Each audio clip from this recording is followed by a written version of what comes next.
All right, so welcome back to Tea Time at Physics. Today we have Adam Caplan, yoga instructor, and you've been a yoga instructor for I think over like 15 years, and you Over have 20. over 20 years Yeah. now, and you not only just teach at a studio, you do some privates, but what was really interesting and really why I wanted you on the show is because you went out to India and Thailand for how long?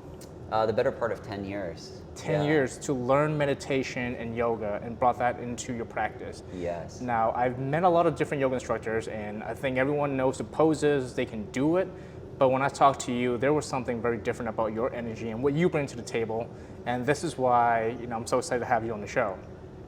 Yeah, thank you. I'm so happy to be here and so excited to chat and share with some of your viewers a little bit about my experience and some of the things that I've done that might be interesting for everyone to hear about. Absolutely. Yeah. So tell us, what brought you to want to explore yoga in that deep of a level? Because people do yoga, but they're not going to that level of extreme that you did. So walk us through like the history of how you get into this practice and what brought you to where you are now. Yeah, sure. So it wasn't a 0 to 100 sort of thing. There was an evolution to it. I started with yoga in high school, actually. I was a soccer player, and my sport was extremely important to me. So I was, in those days, willing to do just about anything to be better at my sport. And one of my coaches told me that in order to be better at soccer, I needed to be a faster runner. And in addition to doing speed training, increasing my flexibility would help a lot. It made no sense at the time, but I was willing to try whatever I could. So he only knew a few stretches, which he shared with me, and then I turned to yoga to learn more about flexibility. And out of my dedication to soccer, I stuck with it. I became more flexible. And then I started to notice other effects as well. My posture changed. Some of my friends actually started to notice that I wasn't bothered by certain things in the way that I once was, or things would just roll off of my back, whereas before I might have been bothered. And it took me a little while to figure out that it was actually yoga that was the one thing that had really changed, and that had created that change. So I stuck with it. In the beginning, it was mostly about flexibility and as a way to improve my athletic performance. When I got to college, I started to get more interested in meditation, and I started to... Did you get into meditation because of the effects that you have from yoga, or was meditation something that you were interested in regardless of the practice? Yeah, it's a great question, and actually meditation is a part of the yoga practice. I got into meditation separately. In the beginning, yoga was a very physical thing for me. Even though I was experiencing mental benefits, increased clarity, increased focus, increased calm of the mind, it didn't really register somehow that was really connected to the meditative side of yoga. I treated the two as very separate things in the beginning, that here's my meditation, here's my yoga. And I started to become more and more interested in meditation and in the meditative side of things, to the point where yoga then became my preparation and my training for meditation. So you sort of reversed it a little bit. Yeah, reversed it a little bit, exactly.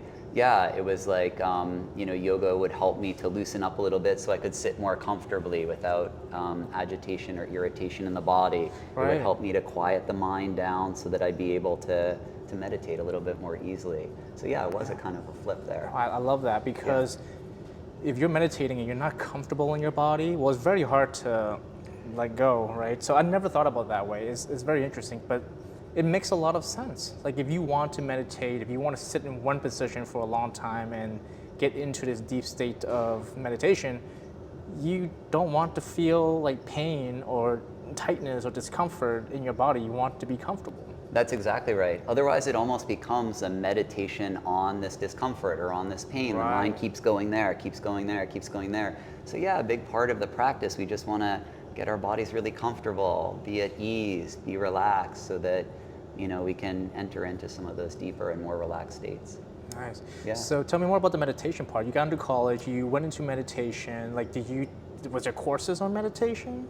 So I started with, there was a group that was meeting once a week, and I started there, primarily because some friends were going and I went along with them and I got really into that. I did wind up taking a course as well, where I learned in a slightly more structured way meditation, and gradually it just became of more and more interest to me. I started meditating every day, first with 5 minutes, and then 10 minutes, and then 15 minutes, and then 30 minutes, and I was very proud of that. And all of these benefits and effects started to appear. I became so interested that actually I applied to and eventually joined a study abroad program in India, where I lived in a Buddhist monastery, and I studied Buddhism philosophically, sort of academically, and also sort of practically the meditation side of it, and also living in a monastic environment. And my practice deepened greatly during that time. Yeah, what was that like? Like, are you, I can't even imagine. Are you there like just eating the same food? That you guys just on a schedule? Like you guys are regimented like that? It was regimented, it was on a schedule. The monastery provided foods that were welcoming enough to Westerners who maybe were not as used to local cuisine, even though I came to love Indian food and some of the other things that we were served. There were times in the day that were set for study. It was a study abroad program. It was arranged for students that were traveling there. And then there were times, like in the morning and in the evening, we would meditate every day together. We had some great teachers. The program brought a couple of known teachers, sort of masters of different, there are different sort of traditions even within Buddhism, and there are three main sort of traditions, and they brought one teacher who represented each of these traditions so that for a period of time we could experience each of these and see what's similar and see what's different and get a really good feeling of that. It was like a very comfortable transition into a sort of monk-like life. Later I went back and did longer retreats where it was more meditation, a little bit less academic study, a little bit less interaction, and eventually even silence. Yeah. Yeah. So what about it that made you want to go back? Like, I think it's a cool experience, but I don't imagine myself wanting to come back and almost take on this lifestyle. So what was the trigger that makes you say, hey, look, you know what? I can do this for another couple of years. Yeah, so I did the study abroad program, and that was a very special time in my life. I stayed in a little bit and traveled around India, and I went back to visit one of the teachers that I felt a strong connection with, and I feel so lucky to have been able to study with him.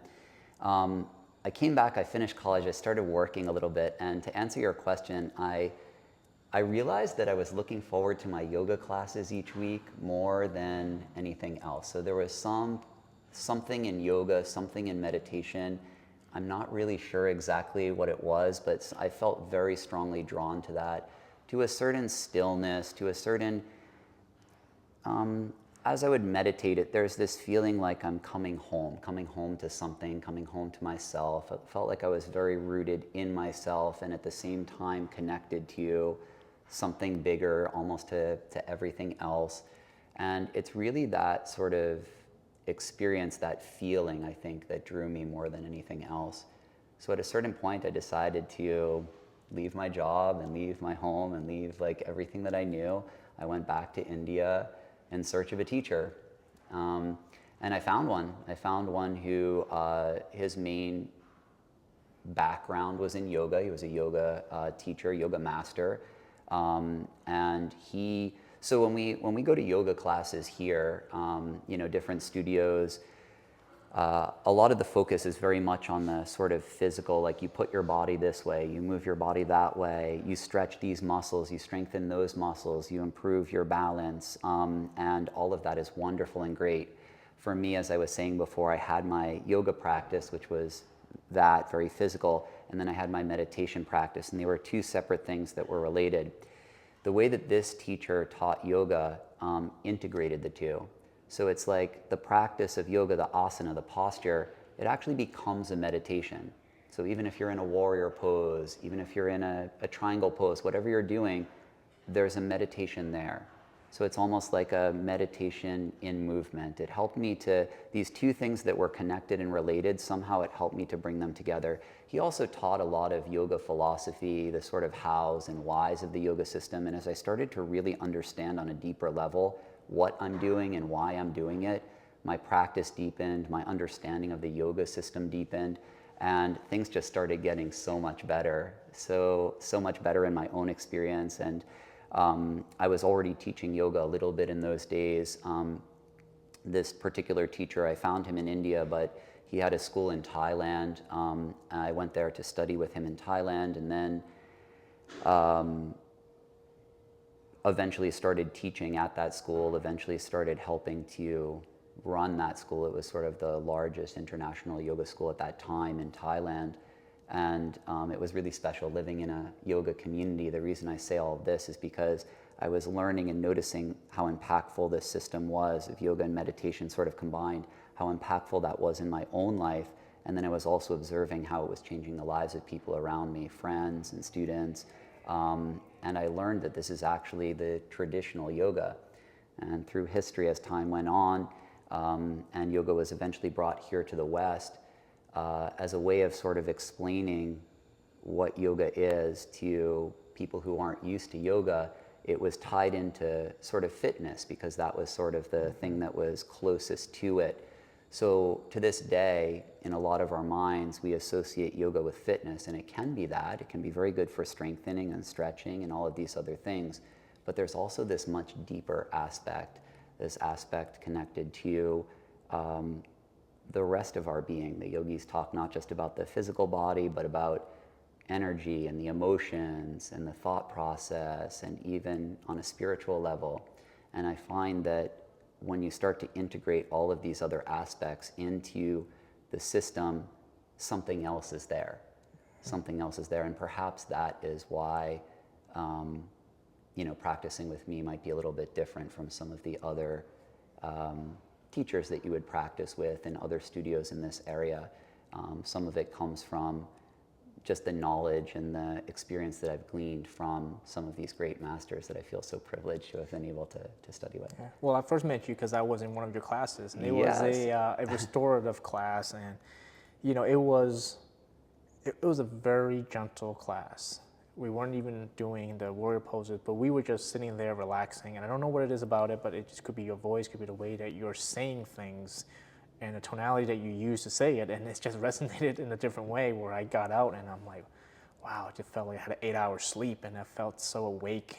And I just knew I had to connect with you at some point. It took a little while for us to actually come back together, but I'm glad we did. I'm glad we did too. So for those people who don't know, and I think that includes me, how do you integrate all of the other aspects and the traditional aspects of yoga into your practice? Because when I go to a traditional yoga studio, I'm going through the poses, feel a stretch here, hamstrings, and, these type of words. So how are you able to integrate the other stuff in there? I'll tell you, but I'll also say that as you probably experienced in my class, I don't specifically say, okay, right now we're working on our energy. Okay, right now, this is affecting the emotions. I give a few, it's like you said, it's an experience. So some of the things that I've learned, for example, with the yoga system, and I think this will answer your question, the yogis, first of all, I am very enamored with yoga and the yoga system. I think it's wonderful. It's been around for thousands of years. And over those thousands of years, yogis have really studied and understood the human experience and break it down into ways that can be very nuanced and very profound. And what I've discovered is that different layers appear in every pose, in everything that we do. In my classes, we still do talk about stretching the hamstring or strengthening the quadricep muscle or things like this. But we start to integrate some of these other aspects, and that was your question. I'll answer why or how. For example, the yogis talk about the physical sort of aspect, which is the muscles and the bones and things like this, and how we hold a pose. They talk about an energy system. In yoga, it's prana. I've heard that word many times, but tell me a little bit more about what that means and how do you integrate it in your practice, or if you even do that, or maybe I have the wrong idea completely. Well, prana is sort of energy. It's like the life force that flows through each of us. You may have heard it referred to as chi or as ki or as biomagnetic energy. In yoga, they talk about, they call them different bodies or different sheaths, these different aspects of the human. One is the sort of physical aspect. That's what science describes, what we're all most familiar with. There's this energy system that is kind of like our life force, if you will. They talk about the emotions and the emotional body. They talk about the mind, mental patterns, and then they talk about sort of the spirit and some of these more subtle things. And everything's interconnected. There's this very holistic understanding of the human, and it's almost artificial to be pulling things apart, but it helps us with understanding. When there's discomfort or dis-ease or a problem, it might be rooted at any one of these particular levels. We're almost familiar with the physical one, but it might be somewhere else as well. And because everything's interconnected, when there's a problem somewhere, it has a rippling effect elsewhere. So the yoga system has sort of particular techniques or poses or ways that we can work with each of these, they call them bodies, or each of these aspects. There are certain things we can do that are very good for the physical body. That's what we're most familiar with. You were asking about the energy body or sort of the energy system. Breath work, for example, is one of the greatest ways to work with the energy system. These also touch on the emotions. These also touch on the mind. A lot of what I do with people and a lot of hallmark of not just my work but our classes is awareness, like bringing awareness, starting to notice not just what's going on in the body, eventually noticing the energy. It feels a little bit weird for some people. I don't always talk about energy per se, but eventually it's able to perceive that. We start to notice our emotions. We start to notice what's going on in the mind, and then we can start to shift, to create the change or the sort of experience that we want. A sort of practical example of that comes from this understanding of the postures in yoga. These postures affect us on the physical level. We're all aware of that, but each posture has a certain way of bringing a particular type of energy to the body or moving energy from one place to another. Each posture has a way of affecting us emotionally. Each posture has a way of affecting our mind. So, and even beyond that on very subtle levels spiritually, if that's of interest. One way that I like to explain this to people is it's long been recognized by psychologists and intuitively by many of us that when someone's body is in a particular shape, we start to make assessments or judgments or assumptions about what's going on with their emotions, with their mind. So if I'm sitting here like this, hunched over with my head hanging down, you might start to think certain things about me, like maybe I'm sad or depressed or I'm feeling the weight of the world on my shoulders. And if on the other hand I'm sitting up very tall and my chest is puffed out, you might start to think something very different about me. Maybe I'm very confident, maybe even excessively so, proud, whether I'm sitting or walking or standing, whatever. So there's this definite connection between the body and the mind that we all intuitively recognize, that it's like the body seems to be a reflection of emotions, a reflection of the mind. The yogis acknowledge that, the yoga system acknowledges that, but they also look at it the other way around. They say not just is the body, the physical expression, sort of a representation of what's going on inside, but we can use the body to change our energy, to change our emotions, to change our mental state. So if I say that this is the posture of sadness or depression, maybe this is the posture of confidence or pride. So in a moment when I'm feeling a little sad or down, if I want to feel more confident, maybe I do this posture and I hold it for a little while. And then as I start to hold it, eventually my emotions change, my mental state changes. And like this, the yoga system has a posture for so many different emotions, for so many different mental states. Like the yogis have done this amazing job over the years of sort of looking at what it means to be human and then sort of noticing, oh, when we have this particular emotion, the body tends to do this. When we have that particular emotion or that particular mental state, the body does something different. So it almost becomes like a toolbox or a way of working with the body, working with the emotions, working with the energy, working with the mind. And you can do anything. In a moment when you want to feel more loving, there's a pose, there's a breathing technique for love, there are mental states for love, like different meditations you can do. Meditation is a great way of working at the level of the mind. For confidence, for joy, for sensuality, for vitality, like whatever it is that you're wanting to experience, there are certain ways we can arrange the body that can help. There are certain breathing things we can do. You were asking about energy, to work with that from an energetic level. There are certain meditations that we can do to work on that from the mental level. So depending on what a particular person is wanting or needing, depending on what I'm wanting or needing in a particular moment, I have this whole wealth of techniques and approaches that I can use. Some of it has to do with a physical posture, this like body language of yoga. Some of it might have to do with breathing work. Some of it might have to do with meditation or mental work. And all together as a system, it's a very complete system. And a lot of it comes back to awareness, just noticing what's here. So I think that what you said probably very powerful in like a one-on-one type Very thing. And I know you do one-on-one yoga with your clients, and there's not many yoga instructors do that. And I don't think they have the skills or the toolkit to be able to make that as effective as it can be. So after like just hearing what you just said, it just makes perfect sense why your clients rave so much about you, because of what you know.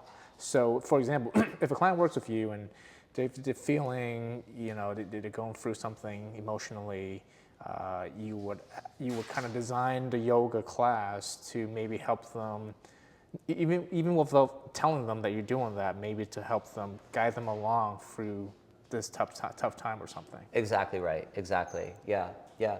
And sometimes it's just about presence, listening, holding space. Sometimes it's about, healing aspects of the body or the mind. A lot of it is sort of helping someone to find their own awareness and their own answers. And yes, like, you know, drawing on this wealth of tools from this huge toolbox and saying, here, you know, in a moment when this appears, try this with your body, try this with your breath, try this sort of meditation.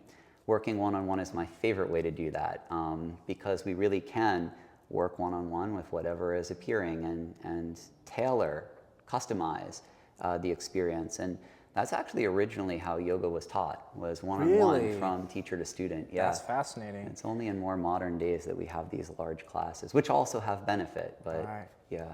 Okay, that my mind is blown because all I know about yoga was in a group setting, and you're coming here and you're telling me, no, it was a one-on-one practice that grew into a group, and so you're still doing a one-on-one, which is the traditional way of how it was practiced. Yes. Wow. Yeah. Yeah. You think it's because it was just westernized and just because it's more, you know, accessible to just have like a group style of thing? Like, how do we move away from the one-on-one? Like, how come? Like, I didn't even know about that. Yeah, well, that is the very traditional way, yeah. And you've probably seen in different, I don't know, I grew up watching a lot of sort of martial arts movies. It's something that I love that. Bruce Lee, yeah. Totally. And there's this sort of traditional pattern that a student really wants to study with a teacher, and the teacher sort of says, no, and then the student has to go through all these trials to somehow prove that he's ready worthy, or deserving or worthy. Yeah, exactly. And I have the sense from stories that I've heard, stories that I've been told, that that's how it was with the yoga version of that. That it's sort of like, and a master would be very discerning in who mostly he or sometimes she would take on as a student, and then it's sort of like passing on a lineage, passing on a tradition. It was a very sort of sacred thing, and a teacher would only have a few students. So yeah, I think that what started to happen was to reach more people, to make it more popular, and also when it maybe started to combine with some of the Western attitudes toward things, toward also the Western lifestyle, which is quite different from how things were years and years ago, at least in India and in other parts of the East. I think it just was a way to reach a lot more people, and in a way that felt accessible to them. Not everyone wants to or has to dedicate their lives full time to the practice of yoga. Originally, yoga was also a spiritual endeavor. The word yoga itself means, it comes from a root meaning union. Well, what does that have to do with a posture? You know, a union of what? What are we uniting here? And it's just this individual element or aspect of the divine. There's this idea that each of us has like a little spark of the divine in each of us. It's like recognizing that that is part of the divine plan, the divine spark, the divine sort of the absolute, whatever your vision or one's vision of the absolute is. So it's about creating this union, this sort of oneness, this experience that I'm just a part of something so much bigger, and not just an intellectual understanding, but an experiential understanding of that. This is one very watered down way of explaining the sort of enlightenment that so many mystics were looking for.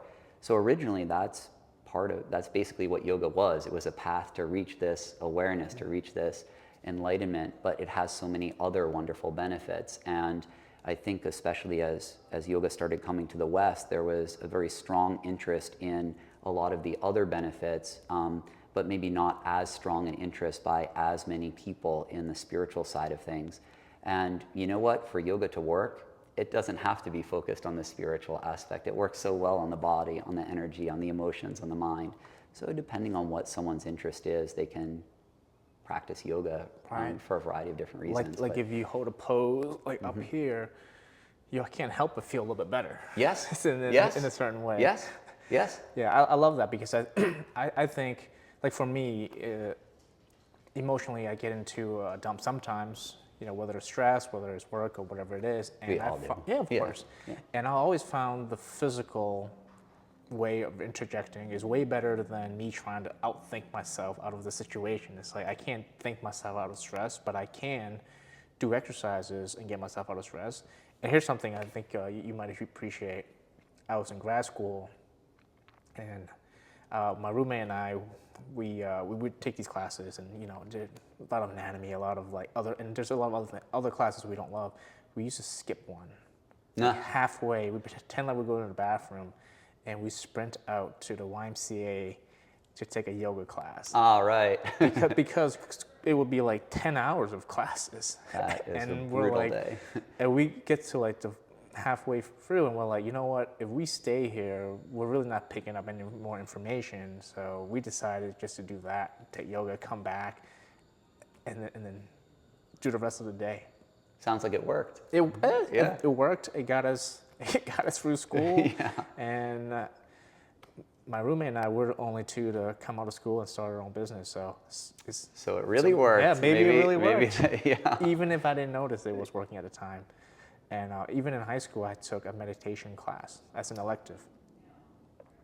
So it's always been there. It's always been there. Always been there. I don't know what it was, but like you said, it's always been there. And I think you only have to feel it once. You don't have to feel like, okay, this worked.